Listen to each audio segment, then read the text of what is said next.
പ്രൈസല്ലോ കർത്താവായ യേശുക്രിസ്തുവിൻ്റെ പുനരാഗമനത്തിൻ്റെ ഉറപ്പ് എന്താണ്? കർത്താവ് രണ്ടാമത് വരുമെന്നുള്ളതിന് ഉറപ്പെന്താണ്?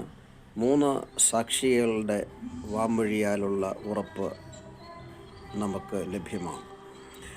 2 കൊരിന്ത്യർ ലേഖനം 3-ാം അധ്യായം 1-ാമത് വാക്യത്തിൽ നമ്മൾ വായിക്കുന്നു, 2-3 സാക്ഷികളുടെ വാമൊഴിയാൽ ഏത് കാര്യവും ഉറപ്പാക്കാൻ കഴിയും എന്ന് നമ്മൾ വായിക്കുന്നുണ്ട്. അപ്പോൾ ഒന്നാമതായിട്ട് കർത്താവ് യേശുക്രിസ്തുവിൻ്റെ തന്നെ സാക്ഷ്യമാണ്. മനുഷ്യപുത്രൻ ആകാശമേഘങ്ങളിലൂടെ എടുക്കപ്പെടുന്നത് തൊട്ട് മുമ്പ് തൻ്റെ ശിഷ്യന്മാരോട് കർത്താവ് യേശുക്രിസ്തു പറഞ്ഞു, ഞാൻ പോകുന്നത് പോലെ വീണ്ടും മടങ്ങി വന്ന് നിങ്ങളെ എൻ്റെ അടുക്കൽ ചേർത്തുകൊള്ളും. സ്വർഗാരോഹണത്തിന് തൊട്ട് മുമ്പ് പറഞ്ഞ വാക്കുകളാണ്. എൻ്റെ പിതാവിൻ്റെ അടുക്കൽ വാസസ്ഥലങ്ങളുണ്ട്, ഇല്ലെങ്കിൽ ഞാൻ നിങ്ങളോട് പറയുമായിരുന്നു.